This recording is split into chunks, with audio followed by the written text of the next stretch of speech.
Hello traders, welcome back to our channel. നമ്മുടെ channel Nifty and bank Nifty അനാലിസിന്റെ ഏറ്റവും പുതിയ വീഡിയോയിലേക്ക് നിങ്ങൾക്ക് എല്ലാവർക്കും ഒരിക്കൽ കൂടി സ്വാഗതം. ഞാൻ വൈസ് പാണക്കാട്. സോ എങ്ങനെ ഉണ്ടായിരുന്നു ഇന്നത്തെ മാർക്കറ്റ് എന്നുള്ളത് ഞാൻ പ്രത്യേകിച്ച് ചോദിക്കുന്നില്ല. ആ 3 മണിക്ക് ശേഷമൊക്കെ ട്രേഡ് എടുത്തവരാണെന്നുണ്ടെങ്കിൽ ഒരു പ്രോഫിറ്റ് ഉണ്ടായിട്ടുണ്ടാവും ഡെഫിനറ്റ്ലി. അതല്ലാണ്ട് പ്രത്യേകിച്ച് പ്രോഫിറ്റ് എന്ന് പറയുന്നത് ഓരോരുത്തരുടെ കാഴ്ചപ്പാട് പോലെയാണ്. കാഴ്ചപ്പാട് എന്ന് പറഞ്ഞാൽ 5 പോയിന്റ് ആണെന്നുണ്ടെങ്കിലും പ്രോഫിറ്റാണ്, 2 പോയിന്റ് ആണെന്നുണ്ടെങ്കിലും പ്രോഫിറ്റാണ്. സോ അങ്ങനെ ഒരു ചെറിയ പ്രോഫിറ്റിനെ വാച്ച് ചെയ്യുന്നവർക്കാണെന്നുണ്ടെങ്കിൽ ക്വാണ്ടിറ്റി കൂട്ടിപ്പം കമന്റിന്റെ കാര്യത്തിലേക്ക് വരുന്നപ്പോഴാണ് അങ്ങോട്ട് നമുക്ക് പോവാം. അങ്ങനെയൊക്കെ എടുക്കുന്നവരാണെന്നുണ്ടെങ്കിൽ ഒരു പ്രോഫിറ്റുള്ള ട്രേഡും കാര്യങ്ങളൊക്കെ ഉണ്ട്. ബട്ട് ആക്ച്വലി അതിനകത്തൊരു പ്രോപ്പർ ട്രേഡ് ഇല്ല. ഫോർ ഓപ്ഷൻ ബയ്യർ ഒരു ട്രേഡ് ഇല്ല എന്നുള്ളതാണ് എൻ്റെ മിനിമം അറിവിലുള്ള ഓപ്ഷൻ ബൈയിങ്ങിൻ്റെ ഒരു അറിവ് എന്ന് പറയുന്നത്. ആൻഡ് അത് റോങ് ആയിട്ട് തോന്നുന്ന ആൾക്കാരുണ്ടാവാം, ഇല്ലാണ്ടിരിക്കാം. അതൊക്കെ ഓരോരുത്തരെ എന്താ പറയുക, പേഴ്സണൽ ആയിട്ടുള്ള റീഡിങ് സ്റ്റൈലുകളാണ് എന്നുള്ളതാണ് റിയാലിറ്റി. ആൻഡ് ട്രേഡിങ്ങിൽ എപ്പോഴും പറയുന്ന പോലെ തന്നെ ട്രേഡിങ്ങിൽ എക്സ്ട്രീംലി നോ എന്ന് പറയാനോ അല്ലെങ്കിൽ എൻ്റെ സെറ്റപ്പ് നല്ലത് നിൻ്റെ സെറ്റപ്പ് നല്ലത് പറയാനോ അങ്ങനത്തെ ഒരു കാര്യങ്ങളൊന്നുമില്ല. കാരണം ഒരു പോയിന്റിൽ തന്നെ എഗ്രി ചെയ്തിട്ടാണ് ഒരു ബയ്യറും സെല്ലറും ഉണ്ടാകുന്നത്. സോ അതിനകത്ത് എൻ്റെ വേ ഓഫ് തിങ്കിങ് നല്ലത് അല്ലെങ്കിൽ നിങ്ങളുടെ വേ ഓഫ് തിങ്കിങ് മോശം അങ്ങനെയുള്ള പരിപാടികളൊന്നും തന്നെ ഇല്ല എന്നുള്ളതാണ്. ഇത് പണ്ട് ഞാൻ പറഞ്ഞിട്ടുള്ള കാര്യമാണ്. ആൻഡ് അഗെയിൻ കമൻറ്റിലേക്ക് വരികയാണെന്നുണ്ടെങ്കിൽ ഇപ്പം ഇന്നലെ ഒരു ഇൻട്രസ്റ്റിംഗ് ആയിട്ടുള്ള കമൻറ്റ് ഉണ്ടായിരുന്നു. ഞാൻ 20% മാത്രമേ ഇന്ത്യൻ മാർക്കറ്റിലേക്ക് നോക്കുന്നുള്ളൂ എന്ന് പറഞ്ഞപ്പോൾ. അപ്പം അതിനകത്ത് വന്നിട്ടുള്ള ഏറ്റവും ഇൻട്രസ്റ്റിംഗ് ആയിട്ടുള്ള കമൻറ്റ് എന്ന് പറഞ്ഞു കഴിഞ്ഞാൽ മാർക്കറ്റ് ഇങ്ങനെയാണ്, മാർക്കറ്റ് ചേഞ്ച് ആയിക്കൊണ്ടിരിക്കും, നമ്മൾ അതിനനുസരിച്ച് ചേഞ്ച് ആവണം എന്നുള്ളതാണ്. അതിന് ഫസ്റ്റ് എക്സാമ്പിൾ ഇതൊന്നും ഒരു ഒഫൻഡഡ് ആയിട്ടൊന്നും പറയുന്നില്ല കേട്ടോ. അതൊന്നും ലൈക്ക് എന്താ പറയുക, അതൊക്കെ അത്ര ഒരു ഭയങ്കരമായിട്ടുള്ള ക്രിറ്റിസിസോ അല്ലെങ്കിൽ കളിയാക്കി പറയുന്നതായിട്ടൊന്നും തോന്നിയിട്ടില്ല. നിങ്ങൾ നിങ്ങളുടെ അഭിപ്രായം പറയുന്നു, അതിന് അഗെയിൻസ്റ്റ് ആയിട്ട് അല്ലെങ്കിൽ അതിന് എൻ്റെ അല്ലെങ്കിൽ ഞാൻ വാച്ച് ചെയ്യുന്നത് അല്ലെങ്കിൽ എൻ്റെ എക്സ്പീരിയൻസ് എന്താണോ അതിനുള്ളൊരു അഭിപ്രായം ഞാൻ തിരിച്ചു പറയുന്നു, അത്ര മാത്രമേ ഉള്ളൂ. ബട്ട് ഇതിനകത്ത് വാല്യൂ ഉണ്ടാവുന്നതാണ്. പറഞ്ഞു വന്ന കേസ്, മാർക്കറ്റ് ഡൈനാമിക്സ് മാറുന്നില്ലേ, അതിനനുസരിച്ച് നമുക്ക് മാറിക്കൂടെ? മാറണം, മാറിക്കൊണ്ടേയിരിക്കണം. മാർക്കറ്റിൽ ഈച്ച് ആൻഡ് എവ്രി പോയിന്റിൽ നമ്മളുടെ സ്റ്റഡിയെ ഇമ്പ്രൂവ് ചെയ്തുകൊണ്ടേയിരിക്കണം. നമ്മൾ ബെറ്റർ ആൻഡ് ബെറ്റർ ആവാനായിട്ട് ശ്രമിച്ചുകൊണ്ടേയിരിക്കണം. നോ ഡൗട്ട്, നിങ്ങൾ പറഞ്ഞത് 100% ശരിയാണ്. But as A option buyer, അതിനിപ്പം ഓപ്ഷൻ ബയർ എന്നുള്ളതോ അല്ലെങ്കിൽ ഒരു ട്രേഡർ എന്നുള്ള രീതിയിൽ നിങ്ങൾ ചിന്തിക്കുകയാണെന്നുണ്ടെങ്കിൽ, നിങ്ങൾ ഇന്നല്ലെങ്കിൽ നാളെ, നിങ്ങൾക്ക് എത്ര വർഷത്തെ എക്സ്പീരിയൻസ് ഉണ്ട്, നിങ്ങൾ ഏതൊക്കെ സ്റ്റേജ് കടന്നു പോയിട്ടുണ്ട് എന്നുള്ളതൊന്നും എനിക്കറിയില്ല.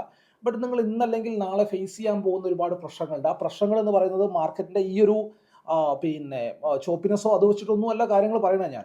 ഞാൻ പറയുന്നത് നമ്മൾക്കായിട്ട് കുറേ ഹഡിൽസ് മുമ്പിലുണ്ടാവും. അതായത് ഇപ്പം ഒരു ലെറ്റ്സ് സേ ഞാനൊരു ബ്രേക്ക് ചെയ്ത്, അതായത് ബോട്ടം മുതൽ പറഞ്ഞു വരികയാണെന്നുണ്ടെങ്കിൽ, അല്ലെങ്കിൽ നമുക്ക് അതിനെക്കുറിച്ച് പ്രോപ്പറായിട്ടൊരു വീഡിയോ ചെയ്യാം.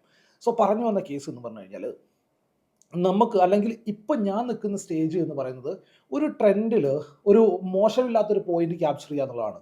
ട്രെൻഡിങ് ആയിട്ടുള്ളൊരു മാർക്കറ്റിനെ ഫൈൻഡ് ഔട്ട് ചെയ്യുക, അതിനകത്ത് മോശമില്ലാത്തൊരു പ്രോഫിറ്റിനെ ക്യാപ്ചർ ചെയ്യുക, അതിനകത്ത് മോശമില്ലാത്തൊരു ROI ഉണ്ടാക്കിയെടുക്കുക എന്നുള്ളതാണ് എൻ്റെ അല്ലെങ്കിൽ ഇപ്പം ഞാൻ ട്രൈ ചെയ്തുകൊണ്ടിരിക്കുന്ന ഒരു അച്ചീവ് ചെയ്യാനായിട്ട് ട്രൈ ചെയ്തുകൊണ്ടിരിക്കുന്ന ഒരു പോയിന്റ് എന്ന് പറഞ്ഞു കഴിഞ്ഞാൽ, അതിനുള്ള ഓപ്പർച്യൂണിറ്റി ഇപ്പോൾ കഴിഞ്ഞ കുറച്ച് ദിവസങ്ങളായിട്ട് മാർക്കറ്റ് തരുന്നില്ല. ഇതാണ് ഇന്നലെ ഞാൻ പറഞ്ഞു വെച്ചതിൻ്റെ ഏകദേശ ഫ്ലക്സ് എന്ന് പറയുന്നത്. അതുകൊണ്ടാണ് ഞാൻ പറഞ്ഞത് അത്ര അഗ്രസീവായിട്ട് ഞാൻ ഇന്ത്യൻ മാർക്കറ്റിലേക്ക് നോക്കുന്നില്ല എന്ന് പറഞ്ഞത്. സോ നമ്മൾക്ക് ഓരോരോ ഹഡിലുകൾ ഉണ്ടാവും. എൻ്റെ മുമ്പിലുള്ള ഹഡിൽ എന്ന് പറയുന്നത് ഒരു ട്രെൻഡിനെ ക്യാപ്ചർ ചെയ്യുക, അത് ഈ പറഞ്ഞതുപോലെ 500 പോയിന്റും 1000 പോയിന്റും ക്യാപ്ചർ ചെയ്യുക എന്നുള്ളതല്ല. ക്ലീൻ ആയിട്ട് മാർക്കറ്റ് മൂവ് ചെയ്യാൻ സ്പേസ് ഉള്ള, ഞാൻ മുമ്പും പറഞ്ഞിട്ടുള്ള കാര്യമാണ്, ഒരു 10-300 പോയിന്റെങ്കിലും മാർക്കറ്റ് മൂവ് ചെയ്യാൻ സ്പേസ് ഉള്ള പോയിന്റിൽ നിന്ന് അതിനകത്തുനിന്ന് ഒരു ചെറിയ പോയിന്റിൽ സസ്യൂം ഒരു 100 പോയിന്റ്സിനെ ക്യാപ്ചർ ചെയ്തിട്ട് മാറുക, അല്ലെങ്കിൽ 200 പോയിന്റ്സിനെ ക്യാപ്ചർ ചെയ്തിട്ട് മാറുക. ഇതാണ് എൻ്റെ ഇപ്പം ഞാൻ ട്രൈ ചെയ്തുകൊണ്ടിരിക്കുന്ന ഒരു മെത്തേഡ് എന്ന് പറഞ്ഞു കഴിഞ്ഞാൽ. നമുക്ക് ഓരോരുത്തർക്കും അങ്ങനത്തെ ഒരു പോയിന്റ് വരാനുണ്ട്. ആദ്യം നമ്മൾ എന്താവും, സ്ട്രഗിൾ ചെയ്യും, ഒരു സെറ്റപ്പ് കിട്ടാനായിട്ട് സ്ട്രഗിൾ ചെയ്യും, പ്രോഫിറ്റ് ഉണ്ടാക്കിയെടുക്കാനായിട്ട് സ്ട്രഗിൾ ചെയ്യും, അക്കൗണ്ട് ബ്രേക്ക് ഈവനിലേക്ക് കൊണ്ടുവരാനായിട്ട് സ്ട്രഗിൾ ചെയ്യും, ചെറിയ ചെറിയ പ്രോഫിറ്റുകൾ ഉണ്ടാക്കി കൊണ്ടുവരാനായിട്ട് സ്ട്രഗിൾ ചെയ്യും, എന്നിട്ട് എഗെയിൻ നമ്മൾ ലോസിംഗ് ഫേസിലേക്ക് പോകും, എന്നിട്ട് അതിനെ റിക്കവർ ചെയ്തു വരും, എന്നിട്ട് പിന്നെ ഈ പറഞ്ഞതുപോലെ പ്രോഫിറ്റിനെ വലുതാക്കാനായിട്ടും ക്വാണ്ടിറ്റി സൈസിനെ വലുതാക്കാനായിട്ടും ഇതൊക്കെ ആയിട്ട് നമ്മൾ ഇങ്ങനെ ട്രൈ ചെയ്തുകൊണ്ടിരിക്കും. സോ എൻ്റെ ഒരു സ്റ്റേജ് എന്ന് പറയുന്നത് ഈ ഒരു സ്റ്റേജിലാണ് ഞാനുള്ളത്. സോ ആ ഒരു സ്റ്റേജിൽ നോക്കുമ്പോൾ ഞാൻ ഓപ്ഷൻ സെല്ലർ ആണെന്നുണ്ടെങ്കിൽ എനിക്ക് ചെയ്യാൻ പറ്റും. ഓപ്ഷൻ സെല്ലർ ആണെന്നുണ്ടെങ്കിലും ഈ പറഞ്ഞ ഗ്യാപ്പ് ഡൗണും ഗ്യാപ്പ് അപ്പും ഡെഫിനറ്റ്ലി നമുക്കൊരു പ്രശ്നം തന്നെ വരും. ബട്ട് ഇതിനകത്ത് എനിക്ക് ഒരു സ്ട്രഗ്ലിംഗ് പോയിന്റ് ആയിട്ട് വന്നിട്ടുള്ളത് ഈ ഒരു സിനാരിയോ ആണ്. ആൻഡ് ആ സ്ട്രഗ്ലിംഗ് പോയിന്റ് വരാനുള്ള ഒന്നാമത്തെ മെയിൻ റീസൺ ആയിട്ട് ഞാൻ ഐഡന്റിഫൈ ചെയ്തിട്ടുള്ളത് ബാങ്ക് നിഫ്റ്റിയുടെ എക്സ്പയറി നിർത്തി എന്നുള്ളത് തന്നെയാണ്. ഞാനൊരു ബാങ്ക് നിഫ്റ്റി ട്രേഡർ മാത്രമായിരുന്നു. ഇപ്പം ഞാൻ നിഫ്റ്റിയിലേക്കും കൂടി നോക്കേണ്ടി വരികയാണ്. കാരണം എന്താ വെച്ചാൽ എൻ്റെ സ്റ്റോപ്പ് ലോസ് അതിനകത്ത് പെർഫെക്റ്റ് ആവുന്നില്ല എന്നുള്ളതുകൊണ്ട് നിഫ്റ്റിയിലേക്കും കൂടി നോക്കേണ്ടതായിട്ട് വരികയാണ്. സോ ഇങ്ങനെയുള്ള ചെറിയ ചേഞ്ചുകൾ നമ്മളെല്ലാവരും വരുത്തേണ്ടി വരും എന്നുള്ളതാണ്. ആൻഡ് ഇതാണ് ആ ഒരു പോസിറ്റീവ് വേയിലെ കമൻറ്റ് കൊണ്ട് കമൻറ്റിനായിട്ട് എൻ്റെ ഒരു വ്യൂ എന്ന് പറയുന്നത്. അതുകൊണ്ടാണ് ഞാൻ പറഞ്ഞത് ഒരു 20% മാത്രമേ ഞാൻ ഇന്ത്യൻ മാർക്കറ്റിലേക്ക് ഇമ്പോർട്ടൻസ് കൊടുക്കുന്നുള്ളൂ എന്നുള്ള രീതിയിൽ പറഞ്ഞത്. നമുക്ക് ക്രിപ്റ്റോ കാര്യങ്ങളൊക്കെ ചെയ്യാം, അതൊക്കെ ഗവൺമെൻറ് അപ്രൂവ്ഡ് ആയിട്ടുള്ള ബ്രോക്കേഴ്സും കാര്യങ്ങളൊക്കെ ഇന്ത്യയിലുണ്ട്, നമുക്കതൊക്കെ ചെയ്യാമല്ലോ. അതിനകത്തൊക്കെ നല്ല ഓപ്പർച്യൂണിറ്റി ഉണ്ടല്ലോ. ആൻഡ് രണ്ടാമത്തെ കേസ് അത് പിന്നെ ചൊറി അല്ലെങ്കിൽ ഒരു പിന്നെ എന്താ പറയുക വേറെ ടൈപ്പ് ഓഫ് കമൻ്റ് ആയിരുന്നു. അത് ഏകദേശം എനിക്ക് തോന്നുന്നു എന്തിനാ കരയുന്നത്, മാർക്കറ്റ് ഇങ്ങനെ ഇത് കാണിച്ചു തരുമ്പോൾ എന്തിനാ കരയുന്നത് എന്നുള്ളതാണ്. നിങ്ങൾ ഈ ഇവിടെ ഒരു ഓപ്പർച്യൂണിറ്റി നിർത്തി കഴിഞ്ഞാൽ, അതായത് ഇന്ത്യൻ മാർക്കറ്റിൽ ഓപ്പർച്യൂണിറ്റി ഇല്ലാന്നുണ്ടെങ്കിൽ നാളെ മറ്റന്നാൾ അങ്ങനെ വന്നു കഴിഞ്ഞാൽ നിങ്ങൾ പിന്നെ ഫോറക്സിലേക്ക് പോയി, ഫോറക്സിന് അങ്ങനെ വന്നു കഴിഞ്ഞാൽ നിങ്ങൾ വേറെ എങ്ങോട്ടേലും പോകുന്നുള്ള രീതിയിലുള്ള കമൻ്റ് ആയിരുന്നു. അതിനകത്ത് സിമ്പിളായിട്ട് എനിക്ക് പറയാനുള്ളത്, നമ്മളുടെ ഓപ്പർച്യൂണിറ്റി നമ്മൾ മനസ്സിലാക്കുക എന്നുള്ളതാണ്. ഞാൻ ട്രേഡ് ചെയ്യാനിരിക്കുന്ന ഒരു മനുഷ്യനാണ്. എന്നെ സംബന്ധിച്ച് ട്രേഡ് ചെയ്യുക എന്നുള്ളതാണ് അൾട്ടിമേറ്റ്ലി ഇമ്പോർട്ടൻ്റ് ആയിട്ടുള്ള കാര്യം.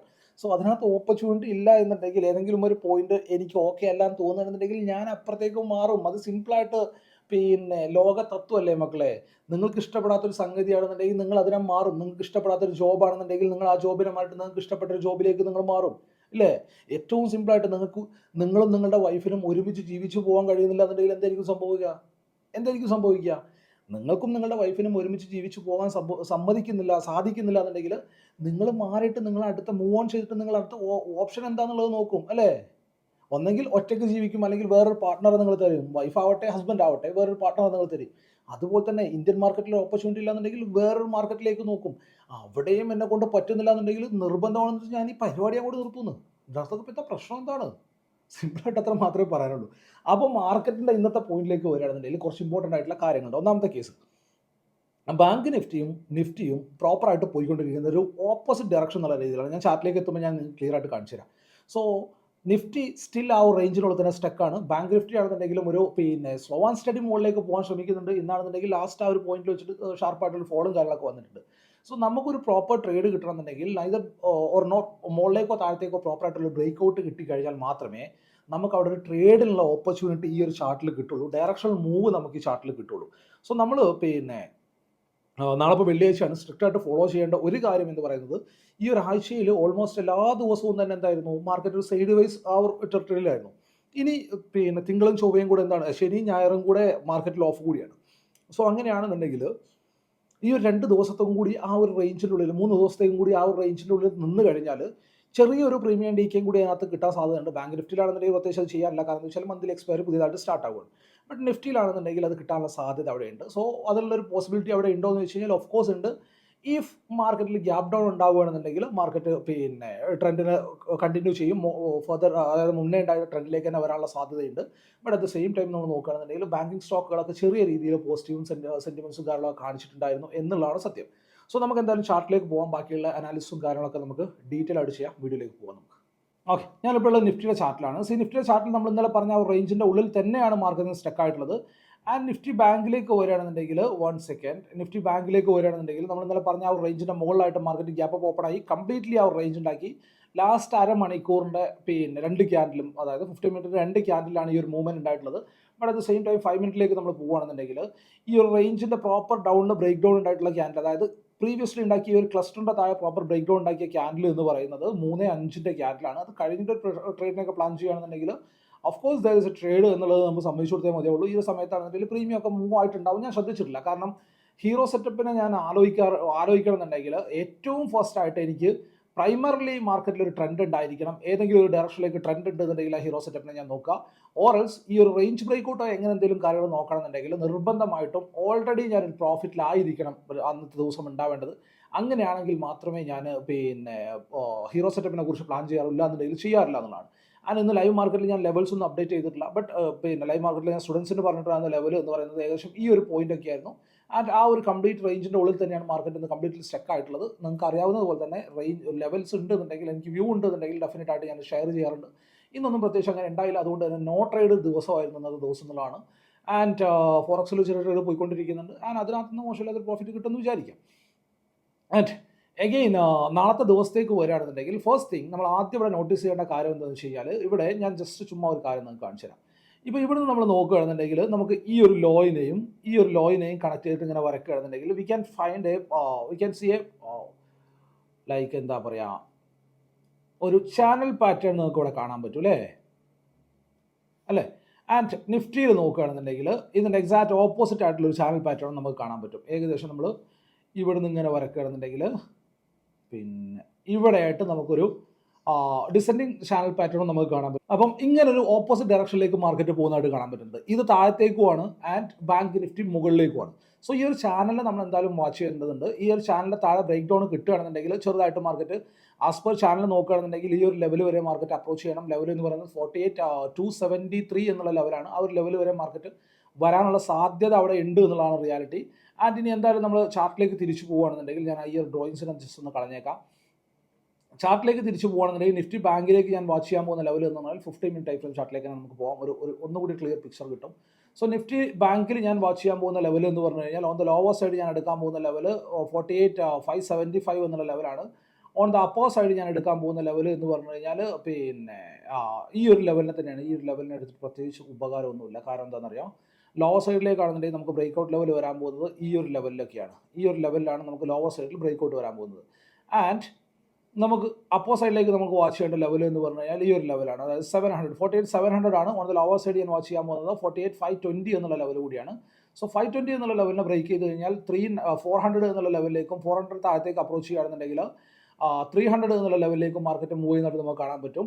ആൻഡ് 700 എന്നുള്ള ലെവലിനെ സസ്റ്റെയിൻ ചെയ്യാൻ പറ്റിക്കഴിഞ്ഞാൽ 830 എന്നുള്ള ലെവലിലേക്കും 830യുടെ മുകളിൽ ഫർദർ ബ്രേക്ക് ഔട്ടോ കാര്യങ്ങളോ കിട്ടുകയാണെന്നുണ്ടെങ്കിൽ അപ് ടു 49,000 എന്നുള്ള ലെവലിലേക്കും market slow and steady approach ചെയ്യുന്നതായിട്ട് നമുക്ക് കാണാൻ പറ്റും. സോ ആ ഒരു ലെവലിനൊക്കെ നമുക്ക് വാച്ച് ചെയ്യാം.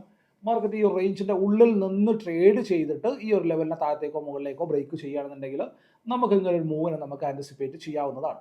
ഞാൻ നിഫ്റ്റിയിലേക്ക് തിരിച്ചു വരികയാണെന്നുണ്ടെങ്കിൽ ആസ് ഓഫ് നൗ ഞാൻ എടുക്കാൻ പോകുന്നത് ഇന്നലെ നമ്മൾ ഡിസ്കസ് ചെയ്തിട്ടുള്ള ആ ഒരു സെയിം ലെവലിനെ തന്നെയാണ്. ഈ ലെവലും താഴത്തേക്ക് ചെറുതായിട്ടൊന്ന് ഷിഫ്റ്റ് ആയിട്ടുണ്ടെങ്കിൽ പോലും ഞാനിവിടെ എടുക്കാൻ പോകുന്ന ലെവൽ എന്ന് പറഞ്ഞു കഴിഞ്ഞാൽ 22,500 എന്നുള്ള പോയിന്റിനെ തന്നെയാണ്. 22,500. സോ 22,500 എന്നുള്ള പോയിന്റിനാണ് ഞാൻ എടുക്കാൻ പോകുന്നത്. ഓൺ ദ അപ്പർ സൈഡ് ഞാൻ എടുക്കാൻ പോകുന്നത് ഇവിടെ ഈ ഒരു ലെവലിനെയാണ്, 565 എന്നുള്ള ലെവലിനെയാണ്. ആൻഡ് ഇവിടെ ഞാൻ വാച്ച് ചെയ്യാൻ പോകുന്ന ലെവൽസ് എന്ന് പറഞ്ഞു കഴിഞ്ഞാൽ പ്രോപ്പർലി ചെറിയ ടാർഗറ്റുകൾക്ക് വേണ്ടിയിട്ടുള്ള ട്രേഡ് എന്നുള്ള ലെവൽ തന്നെയാണ് പ്ലാൻ ചെയ്യുന്നത്. 560ക്ക് മുകളിലായിട്ട് 65ന് മുകളിലായിട്ട് സസ്റ്റെയിൻ ചെയ്യാൻ പറ്റുകയാണെങ്കിൽ 22,615 ആൻഡ് അതിനുശേഷം 675 ആയിരിക്കും എൻ്റെ ടാർഗറ്റായിട്ട് ഉണ്ടാവുക. 500ൻ്റെ താഴെയായിട്ട് സസ്റ്റെയിൻ ചെയ്യാൻ പറ്റി കഴിഞ്ഞാൽ 440 എന്നുള്ള ലെവലും ആൻഡ് അതിനുശേഷം 375 എന്നുള്ള ലെവലിലേക്കൊക്കെ മാർക്കറ്റ് സ്ലോ ആൻഡ് സ്റ്റഡി വരുന്നതായിട്ട് നമുക്ക് കാണാൻ പറ്റും. സോ ഈ ഒരു ലെവലിനൊക്കെ നമുക്ക് വാച്ച് ചെയ്യാം. And again gap up or gap down ഉണ്ടാവുകയാണെന്നുണ്ടെങ്കിൽ ശ്രദ്ധിക്കുക. പിന്നെ എന്തെങ്കിലും ലൈക്ക് വ്യൂ എനിക്ക് ഉണ്ടെന്നുണ്ടെങ്കിൽ ഞാൻ ലൈവ് മാർക്കറ്റിൽ അപ്ഡേറ്റ് ചെയ്യാനായിട്ട് ശ്രമിക്കുന്നതാണ്. ആൻഡ് അഗെയിൻ നിഫ്റ്റി ഫിൻ സർവീസിലേക്ക് വരികയാണെന്നുണ്ടെങ്കിൽ ആസ് ഓഫ് നൗ ഞാൻ വാച്ച് ചെയ്യുന്ന ലെവൽസ് എന്ന് പറഞ്ഞു കഴിഞ്ഞാൽ നത്തിങ് ബട്ട് ഈ ഒരു ലെവൽസ് ആണ്. യെസ്, ഈ ഒരു ലെവൽസ് തന്നെയാണ്. അതായത് 23,075 എന്നുള്ള ലെവലാണ് on the lower side. On the upper side ഞാൻ എടുക്കാൻ പോകുന്നത് 23,200 എന്നുള്ള ലെവലാണ്. നിഫ്റ്റി മിഡ് സെലക്റ്റിലേക്ക് വരികയാണെന്നുണ്ടെങ്കിൽ എടുക്കാൻ പോകുന്ന ലെവൽ എന്ന് പറഞ്ഞാൽ നത്തിങ് ബട്ട് ഈ ഒരു ലെവലിനെ തന്നെയാണ്. യെസ്, 10,900 ആണ്. ഓൺ ദ അപ്പർ സൈഡ് ഞാൻ എടുക്കാൻ പോകുന്നത് 10,970 എന്നുള്ള പോയിന്റാണ്. സോ ഈ റേഞ്ചിനാണ് നാളത്തേക്ക് വേണ്ടിയിട്ട് ഞാൻ വാച്ച് ചെയ്യാൻ പോകുന്നത്. സോ അനാലിസും കാരണം നിങ്ങൾക്ക് വ്യക്തമായിട്ട് മനസ്സിലായിട്ടുണ്ട് എന്ന് വിശ്വസിക്കുകയാണ്. വീഡിയോ നിങ്ങൾക്ക് യൂസ്ഫുൾ ആയിട്ടുണ്ടെന്ന് വിശ്വസിക്കുകയാണ്. വീഡിയോ യൂസ്ഫുൾ ആയിട്ടുണ്ടെന്നുണ്ടെങ്കിൽ ഞാനൊരു ചാർട്ട് കൂടി ഇവിടെ ഉണ്ട്. സോ വീഡിയോ യൂസ്ഫുൾ ആയിട്ടുണ്ടെങ്കിൽ വീഡിയോ മറക്കാതെ ലൈക്ക് ചെയ്യുക. നിങ്ങളുടെ അഭിപ്രായങ്ങളും നിർദ്ദേശങ്ങളും താഴെ കമൻറ്റ് ബോക്സിൽ നിർബന്ധമായിട്ട് രേഖപ്പെടുത്തുക. അപ്പോൾ ഇതുപോലെയുള്ള യൂസ്ഫുൾ ആയിട്ടുള്ള വീഡിയോസുമായിട്ട് അടുത്ത ദിവസം വീണ്ടും കാണാം. ബൈ.